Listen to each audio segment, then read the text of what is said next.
وعلى آله وأصحابه ومن والاه ما بعد. اللهم انفعنا بما علمتنا وعلمنا ما ينفعنا وزدنا علما في علمنا ya rabbal alamin. Nah, teman-teman sekalian jamaah Masjid Baitul Salam yang semoga selalu dalam jagaan, lindungan serta naungan Allah Subhanahu wa taala. Kita lanjut lagi ngaji bareng-bareng kita, masih pakai kitab Mukhtasar Minhajul Qasidin, dan sekarang kita masih di bab tentang sabar dan syukur ya. Dalam hal ini memang kita butuh sosok untuk kita contoh ya. Dan biasanya para ulama itu kalau nulis kitab itu menjelaskan tentang apa, nanti biasanya dikasih contoh tentang orang-orang salaf kuno dulu. Dan dalam hal ini sedikit aja menukil ucapan Al-Imam Malik rahimahullah ta'ala. Kata beliau, lan tasluha hadhil ummatu illa bima saluha awwaluha. Jadi umat ini, umatnya Rasulullah misalnya, itu tidak akan benar, tidak akan beres, tidak akan bagus kalau dia tidak mencontoh orang-orang sebelumnya, yaitu kaum salaf ya, dari kalangan sahabat, tabi'in dan tabi'in. Demikian juga untuk masalah sabar, kita juga harus mencontoh bagaimana mereka ketika dapat musibah terus sikap mereka seperti apa. Baik, untuk nukilan berikutnya, wa qala rajulun lil Imam Ahmad rahimahullah taala, ada seorang bertanya begitu ya kepada Imam Ahmad. Imam Ahmad ini masyhur ya kisah-kisahnya. Beliau adalah salah satu santrinya Imam Syafi'i rahimahullah taala. Kata si penanya, kaifa tajiduka ya Aba Abdillah? Kaifa tajiduka ini bahasa kuno ya. Kalau bahasa sekarang itu kaifa haluka gitu. Bagaimana kabarmu? Kalau zaman dulu itu kaifa tajiduka, bagaimana kamu mendapati dirimu? Kayaknya bahasa kuno ini sekarang berusaha untuk dibangkitkan oleh beberapa kampus ya, atau pesantren yang fokus lughah begitu, fokus bahasa, tapi ditambahin sedikit kaifa tajiduka saat ini kamu mendapati dirimu bagaimana, kabarmu sekarang bagaimana gitu. Tapi sekarang kalau yang istilahnya apa ya, kita baru belajar bahasa Arab kan selalu diajarkan kaifa haluk atau kaifal hal gitu. Kaifa tajiduka ya Aba Abdillah, kabarmu bagaimana sekarang wahai Abu Abdillah. Ini kunyahnya Imam Ahmad. Qala, kemudian Imam Ahmad pun berkata, bi khairin fi afiyah. Bi khairin fi afiyah. Aku baik dan aku sehat. Aku baik dalam keadaan sehat. Kalau khair ini mencakup segala hal, fisik, ruh, semuanya. Kalau afiyah itu lebih ke jasad gitu ya. Faqala lahu, kemudian dia pun berkata, si yang nanya, hamamtal bariha, kamu semalam demam kan? Kamu semalam demam kan? Jadi ternyata si penanya ini tahu bahwa Imam Ahmad itu semalam demam. Mungkin sekarang bekasnya masih. Qala, Imam Ahmad berkata, idza qultu laka ana fi afiyatin fahasbuk. Jika aku ngomong kepadamu aku sehat, udah cukup. Sebelum kita lanjut lagi ya,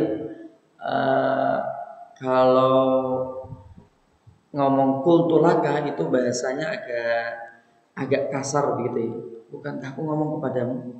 Kayak kisahnya Nabi Musa ya sama Nabi Khidir ya, ketika jalan-jalan itu loh Bapak. Itu kan kalimat pertamanya alam akul innaka lan tastati'a ma'iya sabra. Bukankah aku sudah ngomong kamu nggak mungkin sanggup sabar? Tapi terus masih nanya lagi, bahasanya langsung nggak, alam aku lak, langsung gitu. Bukankah aku udah ngomong ke ente gitu? Innaka lan tastati'a, diulang lagi. Nah, kalau udah ngomong lak begitu, kalau menurut perasaan bahasa begitu ya, itu lebih kasar, lebih keras gitu. Jadi nggak perlu ngomong lak kepadamu, itu nggak usah. Alam aku, bukankah aku sudah ngomong? Ya pasti kepadamu, bukan ke yang lain. Aku udah ngomong ke kamu, ana fi afiatin Facebook. Aku sehat ya, udah cukup cukup cukup. La tukhrijni ila ma akrah. Jangan membuat aku enggak nyaman terhadap hal-hal yang aku tidak suka. Nah, inilah orang-orang salaf kuno dulu ketika dapat cobaan dari Allah itu dia enggak suka nge-share dan enggak suka diomongin. Masya Allah, kamu bangkrut ya, hartamu ludes, kamu udah belanja ini belanja itu. Anda pernah cerita nggak Bang ya? Waktu Johar kebakaran tuh ada teman-teman kita itu yang berkunjung begitu kan, ya Ramadan kan waktu itu Pak ya, 2 mobilnya dijual untuk belanja menuhin pasar begitu kan. Tahun berapa ya? Tahun 18 apa 19 begitu atau sebelumnya? Sebelumnya ya? Jauh 2000. Oke, berdagang nih apa Pak? 2015 ya. Itu ada yang berkunjung ke sana itu nggak mengeluh belas. Istrinya aja yang bunyi terus begitu kan. Biye begitu terus. Suaminya ya polos begitu ya. Nah iya tofu kita kan dagang itu kan pengen jualan kita itu habis ludes gitu kan. Nah ini kan sudah habis sudah ludes. Cuman uangnya aja yang belum ada. Dihibur ya teman-teman, kadang kan butuh menghibur begitu ya. Sikap kita menghibur, tapi yang ditimpa musibah itu tidak boleh mengeluh begitu ya. Sifat kita menghibur, tapi yang ditimpa musibah itu tidak boleh mengeluh. Biar suasananya gak makin ini.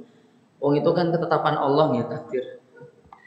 Maksudnya sudah terjadi, yaitu yang terbaik untuk kita nggak boleh mengeluh pada takdir. Wa qala Syaqiq al-Balkhi. Ini ada seorang ulama salaf namanya Syaqiq al-Balkhi.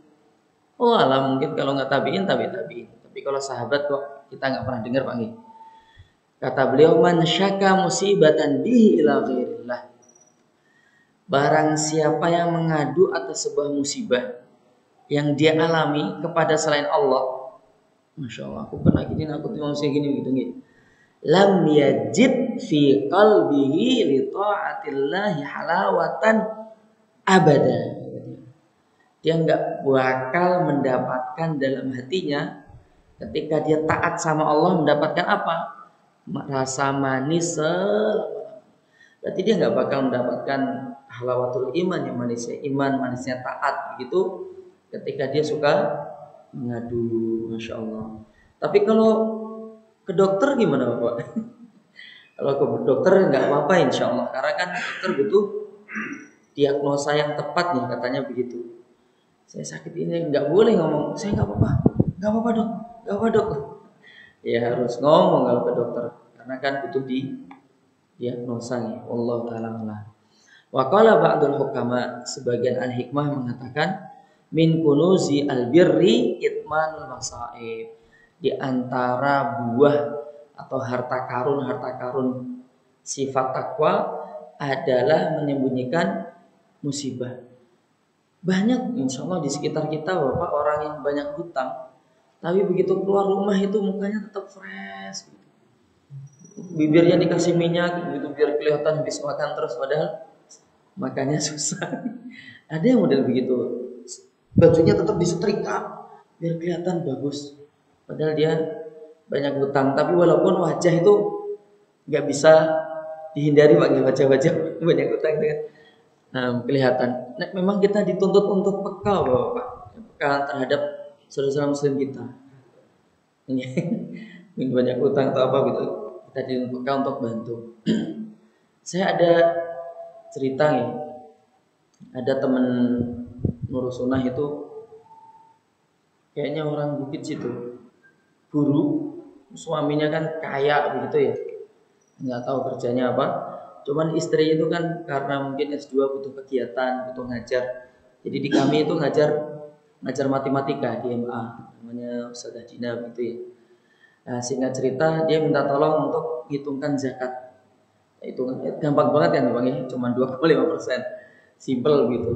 Nah, setelah itu dia nanya berikutnya lagi, "Ustaz, ini tak salurkan ke siapa?" Ya fakir miskin sadar kayak ini. Terus di mana aku mendapatkannya? Kurang lebih begitu. Loh, di Nur Sunnah ada. Emang di Nur Sunnah ada, Ustaz? Loh, banyak. Pengen sampai dia nggak tahu kalau di sekitarnya ada fakir miskin. Nah, jadi ya kurang lebih mungkin sekitar kita juga ada, nggak usah mikir jauh-jauh, nggak usah mikir jauh-jauh. Lanjut, waqad kanu yafrahuna bil masaib nadharan ila thawabiha. Jadi mereka itu bukan terkadang, mereka itu senang ketika dapat musibah karena melihat pahalanya, bukan melihat musibahnya, melihat pahalanya. Wa hikayatuhu masyhuratun fi dzalika. Kisah-kisah begini tuh banyak gitu ya. Bahkan tentu jenengan pernah dengar kisahnya Imran bin Husain itu nih, radhiyallahu taala anhuma, ulama top dari kalangan sahabat itu ya. Itu sakit 20 tahun loh, Pak. Tapi kalau ada yang nengok terus mendoakan kesembuhan itu dia marah. Jangan aku merasakan kasih sayang Allah itu ya ketika sakit seperti ini. Benar-benar merasakan ya. Masya Allah, luar biasa. Kalau anda nggak sanggup, ya mudah-mudahan kita nggak diuji seperti Imran bin Husain. Nah ini ada kisah minha di antaranya Maruya anak Abdul Malik ibn Umar bin Adil ibn Umar ibn Abdul Azizi lama mata dafanahu Umar. Jadi ketika ada satu riwayat, salah satu putranya Umar nih bernama Abdul Malik, Umar bin Abdul Aziz ini ketika meninggal ini dikuburkan oleh Umar bin Abdul Aziz. Wallahu ta'ala namanya Abdul Malik atau Abdullah ya. Tapi kisah ini masyhur Bapak, yang aneh tahu namanya Abdullah. Namanya Abdullah. Tapi di sini ke Abdul Malik atau mungkin dua anak, kurang tahu. Abdul Malik, Abdullah itu kan artinya sama aja. Nah, banyak Allah juga kan gitu. Tak kisahkan sedikit gitu kisah tentang si anak ini itu. Jadi anak ini tuh anak yang luar biasa Bapak. Jadi membuat bapaknya itu semakin bertakwa. Istilahnya kayak menteri begitu ya. Jadi Umar bin Abdul Aziz itu ketika menjabat sebagai khalifah itu mewarisi masalah yang banyak dari khalifah sebelumnya. Sepupunya sendiri Sulaiman bin Abdul Malik. BJDF terus keluarga Umayyah yang ngambilin harta Baitul Mal katanya begitu. Dia beresin itu sehari itu, beresin sampai malam belum selesai. Akhirnya terus pengen tidur, tak lanjut lagi besok lah. Kata putranya itu, Pak, emang ada jaminan besok kamu masih hidup? Nanti gimana kalau nanti kamu ditanya oleh Allah SWT ketika kamu tidur terus kamu meninggal urusannya belum kelar gitu. Akhirnya nggak jadi tidur. Lanjut lagi sampai subuh, masya Allah, luar biasa nih putranya ya. Dan sering jadi bahan diskusi. Mungkin jenengan punya putra-putra begitu Pak, dipancing lah diajak diskusi. Alah tat, anakku masih SD kelas 3. Gak ada yang tahu, siapa tahu hikmahnya sudah tinggi. Ya kita gak ada yang tahu Pak ya. Contoh lagi misalnya, mohon maaf lagi lompat-lompat lagi. Kisah masyhur jenengan semua tahu nggih. Abu Hanifah itu kan rahimahullah taala itu pernah berjalan begitu. Simpangan sama anak kecil. Begitu jalan dia kan pakai bakiak begitu Pak. Jalan masih suka pakai bakiak enggak ya? Yang dari kayu itu loh, trompa. Kepleset, gitu. Anak kecil itu kepleset pakai trompa. Itu kan sendalnya orang tua ya, dia pakai trompa. Kepleset terus ditangkap sama Abu Hanifah. Gitu. Hati-hati dengan sendalmu, nanti kakimu terkilir. Hati-hati dengan sendalmu.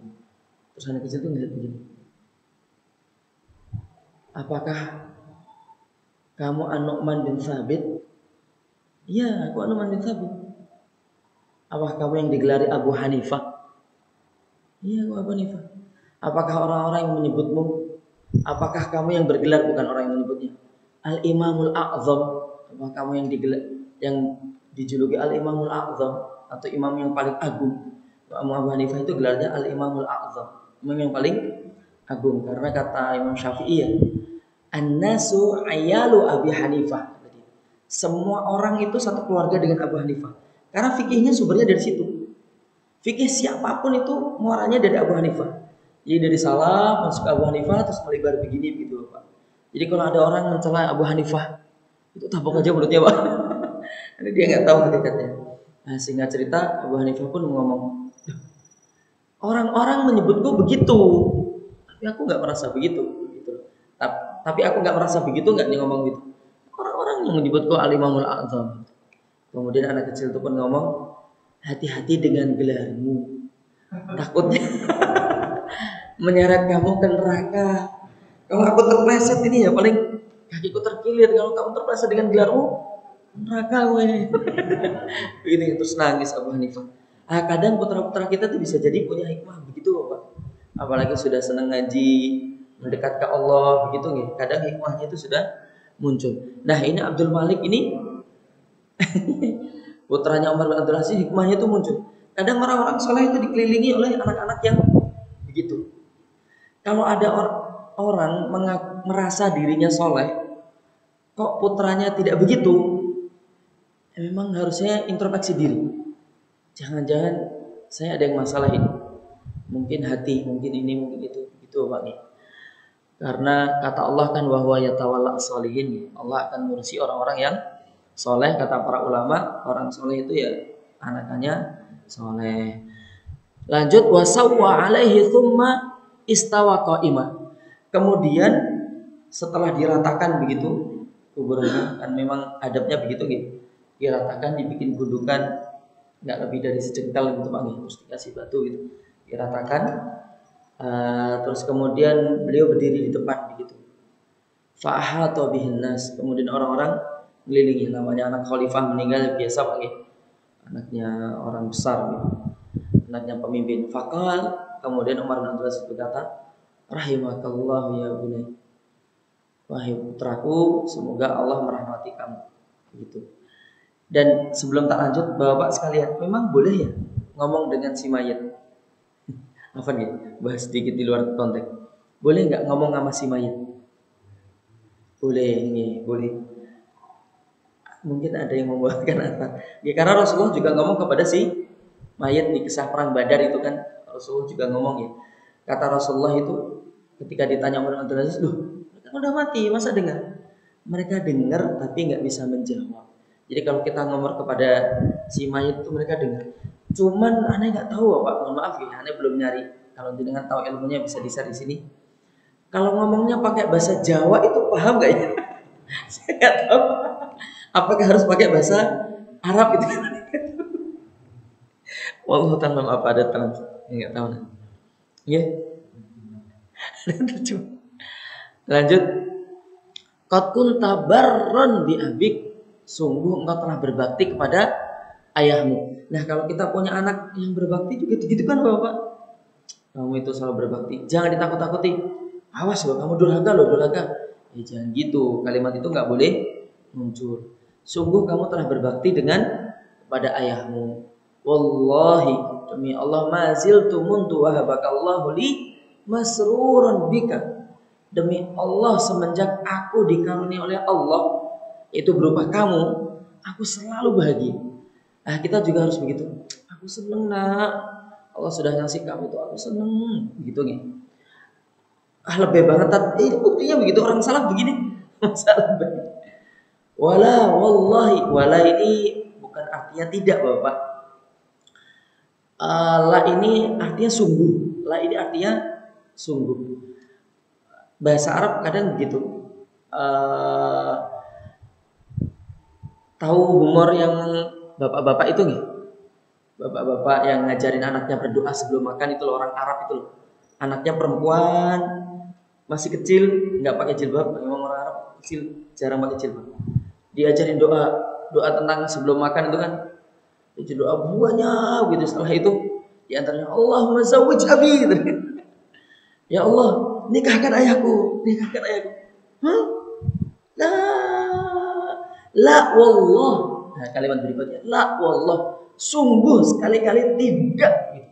Kan la, dia ngomong la dulu. La wallah. La Allah. Karena zawwij abi, dia ngomong zawwij abi. Ajilan ghair ajil. Segera ya Allah, jangan lambat-lambat. Oh, langsung baru nyadar dia. Terus ngamuk-ngamuk. Ya mungkin karena cintanya ke emaknya ya. Jangan sampai bapaknya mendua. Ada masih banyak itu di WA. La Allah, sungguh anakku, ma kuntu qattu ashadda bika surura.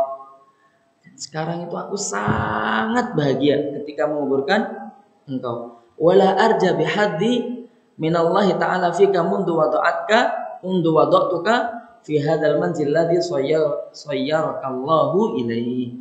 Jadi sungguh aku lebih bahagia lagi ketika aku sudah memasukkan kamu ke liang lahat ini. Kenapa demikian? Karena aku berharap gitu ya, nanti dapat pahala dari sisi Allah Subhanahu wa taala ketika aku meletakkanmu di kuburan ini yang memang takdirmu harus masuk liang lahat begitu. Wallahu taala alam. Entah kenapa Bapak, orang kalau soleh banget begitu seringnya usianya nggak panjang. Mohon maaf ya, seringnya usianya tidak panjang karena memang hidup di dunia itu berat Bapak, beban. Maka Allah itu kasihan, terus diburu-buru diambil karena takutnya nggak takut beban dengan dunia itu kan beban, terus diambil. Tapi kalau orang merasa nikmat hidup di dunia mungkin agak bermasalah sebenarnya, agak bermasalah. Antum cek Bapak, usianya nggak panjang-panjang orang soleh itu.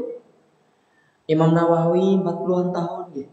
Itu sendalnya dicolong orang kan, halal, ambil gitu. Padahal beliau kan fakir ya, ngumpulin duit untuk bisa beli sendal. Gitu beli sendal, bawa ke masjid, dicolong orang, dia ngelihat yang nyolong. Diterakin halal. Dia orang baik banget ya Pak ya. Usianya nggak panjang Pak, 40-an.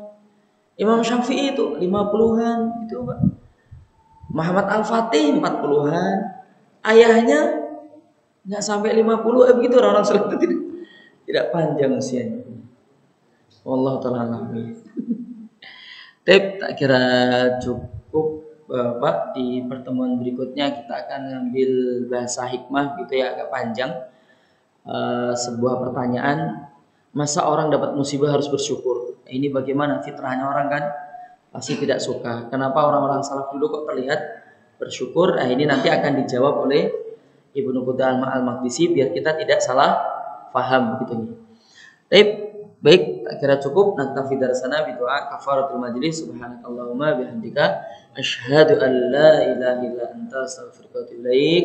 Assalamualaikum warahmatullahi wabarakatuh.